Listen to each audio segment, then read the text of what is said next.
Like my mom used to say, whenever things happen, son, don't run from Christ, you run to Christ. If I stand before Christ, I stand before him and say, hey, I don't deserve what you did for me. I don't deserve it at all. But I'm not going to turn my back on that gift, because I'm going to hold on to it because it has saved me. Welcome to the Jesus Calling Podcast. Today's guests have overcome great odds to serve others and lift up those who have given their lives to service. U.S. Army veteran and dragon boat racing champion Jess Key, and country and gospel music legend Jimmy Fortune. First up, Jimmy Fortune grew up in a musical family and played gospel from a very young age. Shortly after college, Jimmy auditioned to become part of the world-famous country group, the Statler Brothers. Through that group and his own solo career, Jimmy has been honored to use his music and his notoriety to share his faith and to bring attention to the specific needs of others. With his new album, God and Country, Jimmy celebrates the beauty of America and those who have made it free. I am Jimmy Fortune, and I am an entertainer, singer, songwriter. I have been doing this for a long time. I was with a group called the Statler Brothers for about 21 years of my career, and they retired in 2002. When they retired, I assumed a solo career, and I've been in a solo career now for about 17 years. I grew up in Nelson County, Virginia. I was born in Williamsburg, Virginia in 1955, and then we moved to Nelson County. And whenever I tell people about where I grew up, if you ever saw the Waltons TV show, you pretty much saw how I grew up. And my family sang. I'm number 7 of 9 children. Daddy played mandolin, Mama sang some, and she got us all to singing in church as a young age. And then as time went on, I got a real guitar, when I was 12 years old, and I started playing that guitar. And I told my daddy I was going to make a living at this if I could, And he thought I was crazy. He said, I don't think you can make a living playing a guitar. He said, why do you think they call it playing? But I just didn't listen to what he said. I just kept on doing what I did. And I felt like, even at a young age, I felt a calling on my life to sing and to play my music. Mama was a prayer warrior, and she thought that prayer and devotionals to your Bible and going to church was very important. And my father he wasn't saved until about 1967, when I was 12 years old. But before that, he was an alcoholic, and he was a kind of a really worldly guy. And my mother prayed for him so much. I remember her praying for him, and he got down to about the end of his life. I mean, he was at the end of everything, end of his rope, you might say. He'd almost lost everything, including his family. And then one day he went to my mom, and a long story short, and he said, I've tried everything, but I haven't really tried God, and I haven't given him my life. And he went that evening, and we saw my daddy go up and give his life to the Lord, and my mama's prayers were answered. And she said it was worth every prayer that he did give his life to the Lord, and that he quit drinking. And my daddy actually went from me not even wanting him to come home sometimes, because I knew he'd be drunk and it'd be chaos at home when he came home. I didn't even care if he came home or not. It went from that to him being my hero, and doing things in life that the real person that my daddy was came to the forefront when he let God have his life. And so even though my mama was a prayer warrior and she was a saint in my mind, she would always say, no, I'm not the real saint. Your daddy's the saint, because he had all those things that he had to give up, that he wanted to give up to follow Christ, and he did that. So she said, your daddy is the real saint in this family. So I saw what God could do through my father and through my mother. And so whenever I got into situations in my life where I got down and needed Christ, I saw where my daddy turned to, and I did the same thing, and eventually led me out into the clubs and things like that around Virginia, and I started doing cover music. And I look back on it, I see where I was guided. There was something guiding me into places that I would go, and I didn't know how I got there or why I was going there. Just like going to audition for the Statler Brothers, I thought, well, why am I going to audition for this group that at that time was bigger than life? I mean, that was one of the biggest groups in country music, and why am I going here to try to sing with you? And I knew it was a higher power than me that was driving this, and somehow I knew, even though I was going to try out, I knew I was going to be there. I don't know how to explain that. I just felt this feeling of this is where I'm going to be. Then all of a sudden, I go from playing clubs 6 nights a week, 4 hours a night, and having 2 daytime jobs to support my music habit, to being with one of the most awarded acts in the history of country music overnight. The Statler Brothers were a safe place for me because, the Statler Brothers, they were all about God and family and their country. And then after they retired, I was scared as to how I was going to go on. I built this beautiful home in Virginia, and I got the home I want. I'm near my family. Why don't I just give up the music and just stay here? I had a conversation with God. God wanted me to continue on. And so I proceeded to do my solo career. So I was out on my tractor one day, and had that beautiful home, like I said, sitting on the hill. And God spoke to me again and said, "You got to leave here. You've got to move to Nashville, and you've got to go, and you've got to give all this up." The physical part of me didn't really want to do that, but I knew the spiritual part of me, God wanted me to do it. And I said, whatever I do with my music, I want it to be in a positive way to help people in their lives. And so we had loaded up all the trucks and the trailers and stuff to leave Virginia. And I just walked out on my front deck of that house looking across the valley. And all of a sudden, these words started coming to me. And the words were the song "I Believe," which has been a mainstay in my career over the last 15 years. That God gave me that song. And so many people have recorded it, and it's affected so many people's lives, including mine. I believe in a man, his name was Jesus, and I believe that he gave his life for me. God works through us.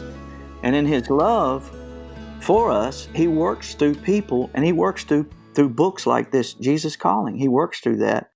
A friend of mine, Billy James, and his wife, Tammy, she became a chaplain, and now she's at Martha Jefferson Hospital in Virginia. And before I left her house, she gave me the first Jesus Calling that I ever got to read and receive. And so it's been it's just amazing, the words and the how it can make you feel, that the message that God wants you to hear every day. It's almost like, when you could say a prayer and say, "God, what do you want to tell me today?" And you can just read this Jesus Calling, and it's just like him talking right to you. And for them giving me that, it's really helped me along the way for devotionals and things like that. How important it is that we let Jesus have our lives and realize what he wants us to do, that we get fed through it all.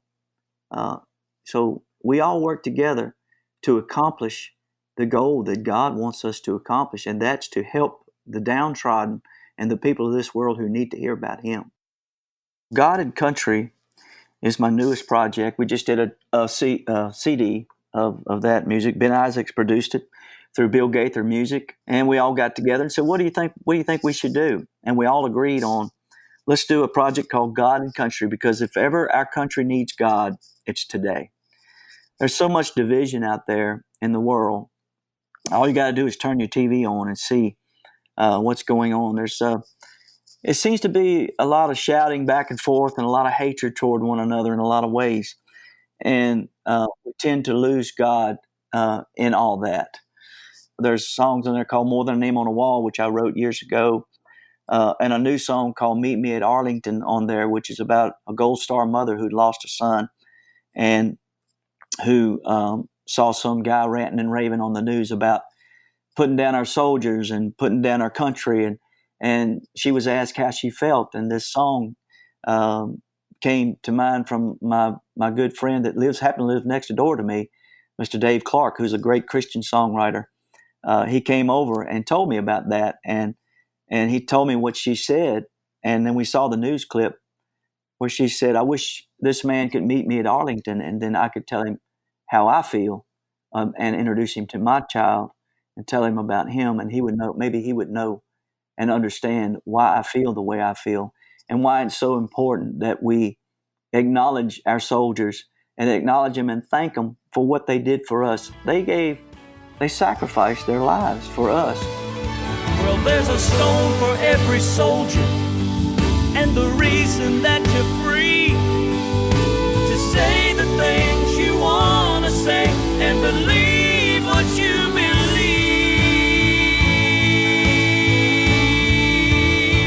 Meet me at Arlington. And so I got caught up in it, and it was emotional to me. When you hear me singing in this project, you can hear. I mean, I started crying in this thing, and I almost couldn't continue on when I got to a song called "It's No Secret What God Can Do," an old Stuart Hamlin song that I recorded in there because right before the Statler Brothers hired me, it was Thanksgiving 1981. I was the night before Thanksgiving, I went to a jam session, and Lou DeWitt happened to be there of the Statler Brothers, who heard me sing that night. These are God things that just happened to lead me to where I'm at today.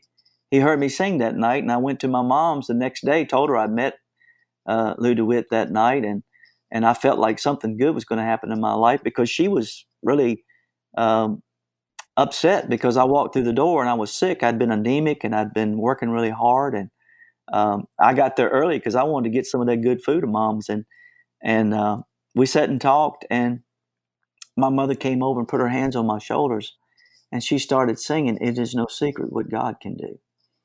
And at that moment, I sat there and I broke down and I cried, and I felt like God and my mom were trying to give me a message of, son, yeah, some good things are going to happen to you, but also some things are going to happen in life that you're going to need strength. You're going to need some stability.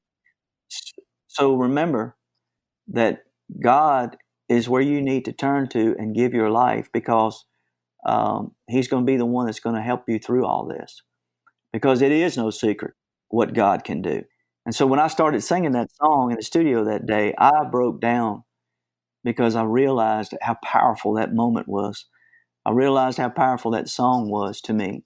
And when I sat back and listened to that CD, I could hear the emotion, and I could hear what it meant to me to be American, to have grown up in a place called the United States of America and lived my life in a family like I grew up in. We're number 7 of 9 children, and saw the hardships, but also saw the anchor of my family and my faith and my life was in Christ through my mama's prayers and her believing in Christ, and how important it was that we put God first in our hearts and in our whole lives. Jimmy's new CD, God and Country, is available to order online or at Cracker Barrel Old Country stores. We'll be right back with our next guest, U.S. Army veteran and Dragon boat racing champion Jess Key, after a brief message from Jesus Calling. Jesus Calling products are now available for a limited time at Zulily.com. Zulily is a unique online retailer known for their great prices on gifts, jewelry, clothing, accessories, and more. Starting July 7th, for a limited time, you can now find Jesus Calling products at Zulily.com. Check out what they have to offer by visiting Zulily.com. That's Zulily.com. Now, for all the latest products from Sarah Young and Jesus Calling. Let's get back to our show. U.S. Army veteran Jess Key grew up on the island of Oahu. Jess lived in an unstable home that gave her deep trauma from the time she was a toddler. As she grew older, Jess chafed under authority and struggled to find purpose until she found a family and a sense of duty in the military and in her faith. She tells us how going to a counselor and seeking help from a mental health professional changed her life forever. My name is Jess Key. I am married to a wonderful husband for about 19 years now. I'm a mom of 3. I have 2 dogs as well. I love to surf, paddle. I just love being in the ocean. It's my passion. I was born and raised on the island of Oahu, and both my parents were drug addicts, and they never married. So my dad left. So my mom was, alone raising 2 toddlers on her own. And life, I would say the first 7 years of my life was the most traumatic, most scary thing you could imagine. I had to endure physical, sexual, mental abuse. I remember just being so fearful and anxious all the time as a toddler. My mom was obviously dealing with her drug abuse and addictions, but I didn't know it then, but she was struggling with paranoid schizophrenia. And because of that, we were sent to live with my maternal grandmother. I just recall a big fight that happened between my grandmother and step grandfather. And then from that point on, we were somehow removed from the home and placed in foster care. So we were finally adopted. So I was, at that time, I was at the age of 11. So we moved in with a wonderful adoptive family. They already had 5 children of their own, very well known in Hawaii. He was a professional All-American wrestler. He was a paddler, surfer, just elite athlete, well known in the community. And this is like our family now. So it was an adjustment. And I was a natural athlete growing up. So, I was always a natural a runner, athlete. I like to surf, paddle. It was just a natural thing. It was definitely a gift. So when I moved to our adoptive family, we got into paddling and surfing and all these amazing water sports. And I just absolutely fell in love with it. And just being in the water for me was probably therapeutic. I didn't know it then, but it was therapeutic for me. I loved it. I was great at it. I was also a cross-country runner. So that was definitely a gift. I guess I could, translate that and use all this energy that was within me and just put it into something positive. Things began to fall apart with the adoptive family. Obviously my brother and I had issues that had never been dealt with from our childhood, and looking back, I didn't even know I was struggling with childhood PTSD. I had some major issues and I didn't know why. I mean, for example, I found out my adoptive mom was hiding letters that my great grandmother was sending me. And this is my great grandmother. So she was a sweet lady, was the Christian in our family, the only person that showed love and affection to my brother and I. So I found out she was sending letters, and I got so furious and upset that the first thing I did as an 11-year-old was to go out and go to 7-Eleven and steal a bottle of vodka.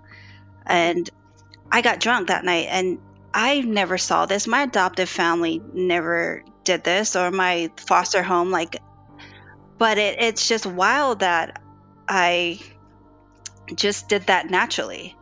So that was my first taste of alcohol. Didn't even know it. That was my path, the same path that my mom, took. I was heading down the same path. I had no idea why.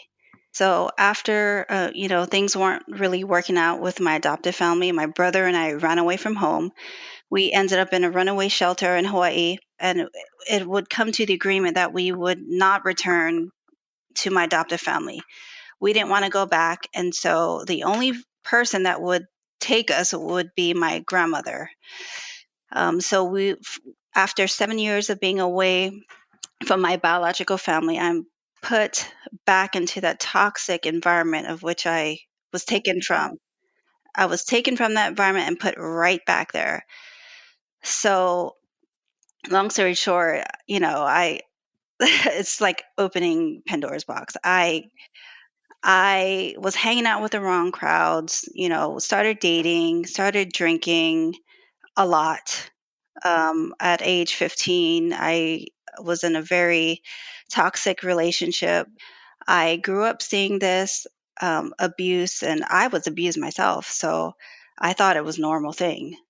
But come to think of it, I was becoming the abuser. So I would get drunk and just ballistic, uncontrollable kind of anger. If you would imagine an MMA fighter, that's the kind of rage I had inside, and I didn't know why. By the time I was a senior, I was full on alcoholic. I drank every single day of my life. Barely went to school. My grandmother couldn't even get control of me. Like, she kicked me out of the house. I was homeless at one point. I had no control of my life, didn't know what control looked like because I never had any kind of structure in my life. So literally living in trash bag, my clothes was in trash bag. My grandmother like literally threw it in the yard, and I'm like in my clothes in trash bags, going from house to house wherever I could land. As a 17-year-old, and one night I got drunk and I attempted suicide. I was not in my right mind. I thought that was the way out. I mean, clearly, I had suffered so much that I didn't know how to cope. So my adoptive family actually found out that I attempted suicide and reached out to me and said, "Jess, hey, why did you do this? We want you to graduate from high school. Please just come live with us." Miraculously, I graduated, but I was still, heavily drinking and out of control. One night I was leaving a party and I got into a head on collision.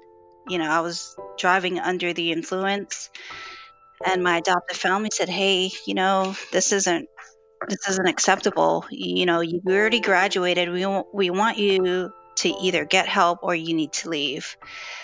And I couldn't help myself because I didn't know how to, So what did I do? I said, "Fine, I'll leave." And I left my adoptive family, 18 years old, nowhere to go. I call a friend, and she's a few years older than me, so she's like in her 20s, and I'm like just an 18-year-old. And I go to her house, and I didn't know it then, but her cousin that was a drug dealer. And so that first night I was there, I'm depressed, have no family, no boyfriend, no nothing. I feel like my life is just a wreck. And she offers me crystal meth. I'm like, "Oh, okay, sure. I don't care. Like, what do I have to lose?" So instantly I was hooked on crystal meth. And for about 8 months straight, I lived this life. I didn't sleep. I didn't eat. I was just high as a kite, like absolutely losing my mind. And, as a kid, I always said to myself I would never grow up and be like my mom. Yet I was living that same life, choosing the same path that she did. The Army changed my life. I had so much gratitude and thankfulness. I was fully motivated, fully dedicated. Whatever my authorities or chain of command asked me to do, I do it. I highly respected and honored my authority and enjoyed every aspect of it. So, given what the Army has done for my life, I was all in. For one, I would meet my husband to be, Sean, and there was something different about him when we met. He was kind, patient, compassionate, just hilarious. He made me laugh, and it's just something that I was not used to. He was complete opposite from me. I mean, he's from Virginia. I'm from Hawaii. I had a very traumatic background. He had a pretty solid, family. So, the saying about how opposites attract is definitely for my husband and I. I shared my entire story with my husband, Sean, and, you know, he knew I had, some anger issues, and like it was uncontrollable anger, especially when I would drink. I would get drunk. I would be verbally abusive to him, and I would want to physically fight. So I brought this very unhealthy dynamic into our relationship. We were 21 years old when we got married. Um, Within the first 4 months of marriage, we got into this explosive fight. I like cursed him out, yelled at him uncontrollably. It escalated so badly that we got into a physical fight. He gets arrested in front of all of our peers in the Army. He was facing felony charges, domestic violence charges, like you name it. He was going to be in for a long time. It was not looking good. The charges were reduced to harassment, because I, confessed that I kind of caused this huge fight. And so, through it all, God worked these miraculous things out. So we had our first child. I was 23 years old, had another child, and, just started our life as parents. And we moved to Charleston, South Carolina, a place where paddling and surfing and stand-up paddleboarding is alive and thriving. It's a very coastal city, so it's absolutely stunning place to live in. And a friend of mine actually invited me to try dragon boating for the first time, and I had no idea what that was because I grew up in Hawaii and I paddled on an outrigger canoe, which is a 6-person canoe with an outrigger.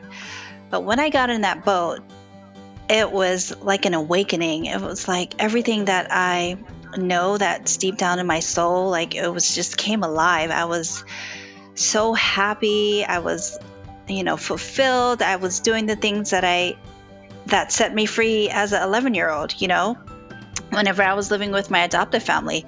And it was something I truly believe I was born to do. I attended a dragon boat clinic. The coach that was leading this clinic, he was from the national dragon boat team. And one day he just messaged me and said, "Hey, are you trying out for the U.S. national dragon boat team?" And I said, What is that? I don't even know what that is.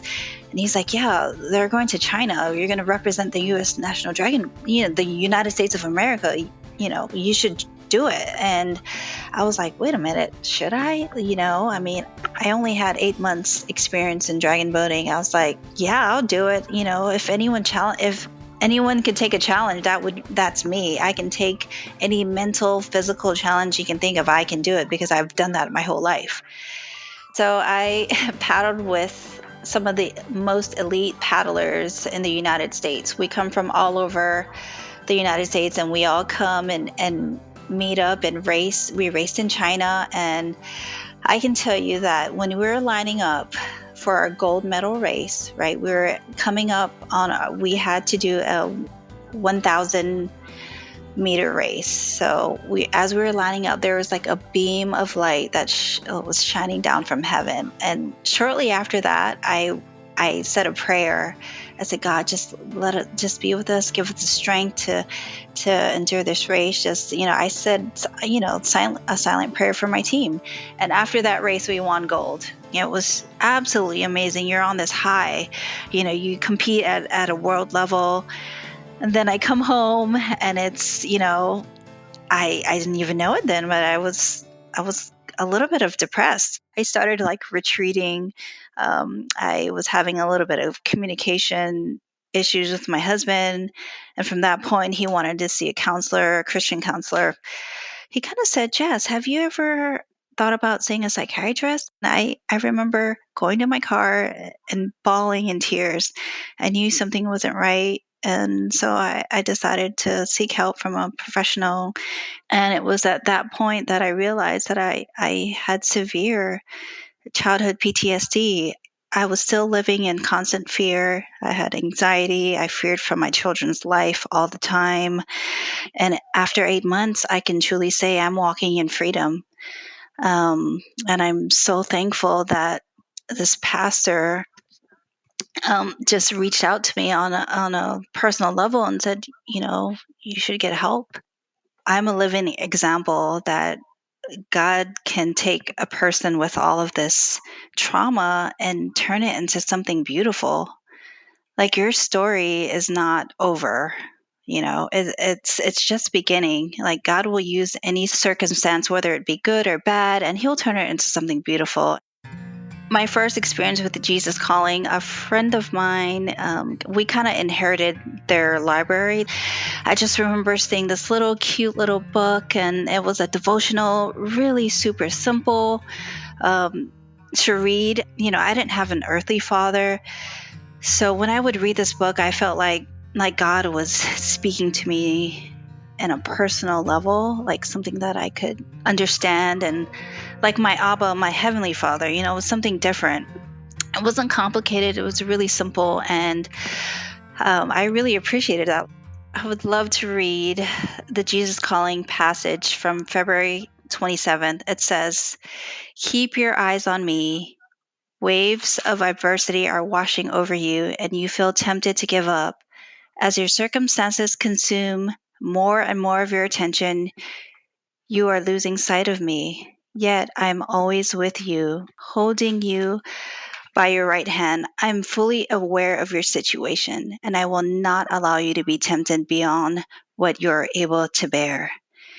Your gravest danger is worrying about tomorrow. If you try to carry tomorrow's burdens today, you will stagger under the load and eventually fall flat. You must discipline yourself to live within the boundaries of today. It is in the present moment that I walk close to you, helping you carry your burdens. Keep your focus on my presence in the present." Wow. I absolutely love this. This is my life. The waves of adversity crashed over me all throughout life. But yet God is simply saying, keep your focus on my present and be in the present. I can't say anything more than that. It's so beautiful. Sometimes you might not realize it, so you might have to be that hero for the person, your friend, your neighbor, your coworker. You might have to be that hero and say, "Hey, have you thought about getting help for this and that?" Or maybe just listening. Be a listener, and be that ear for someone who is terrified to even step out of their comfort zone. It's never too late to get help. You're going to have to face those demons, quote unquote, like it's a real thing, or it will follow you the rest of your life and it will be a constant battle. You can find freedom once and for all, and it's through Christ. I mean, like He is our freedom. He is our hope. He is our everything. You just got to trust in that. If you or a loved one are experiencing thoughts of suicide, there is free and confidential support for you. Call the National Suicide Hotline at 1-800-273-8255 to receive prevention and crisis resources. That's 1-800-273-8255. If you'd like to hear more stories about everyday heroes and the importance of serving others, check out our interview with country music artist Neil McCoy and Chick-fil-A Foundation Executive Director and Air Force veteran Rodney D. Bullard. Next time on the Jesus Calling podcast, we talk with pastor and writer Mark Eaton. When we met up with Mark at the ranch he shares with his wife, Susie McIntyre Eaton, he reflected on the way his faith has evolved and the way he sees Christ in his life today. I don't see life so black and white anymore. I see the nuances and the subtleties and how Christ wants to enter those places of faith. If life is black and white, I don't need faith. Do you love hearing these stories of faith weekly from people like you whose lives have been changed by a closer walk with God? Then be sure to subscribe to the Jesus Calling Stories of Faith podcast on iTunes, Stitcher, or wherever you listen to your podcasts. If you like what you're hearing, leave us a review so that we can reach others with these inspirational stories. And you can also see these interviews on video as part of our original web series, with a new interview premiering every other Sunday on Facebook Live. Find previously broadcast interviews on our YouTube channel, on IGTV, or on JesusCalling.com/video.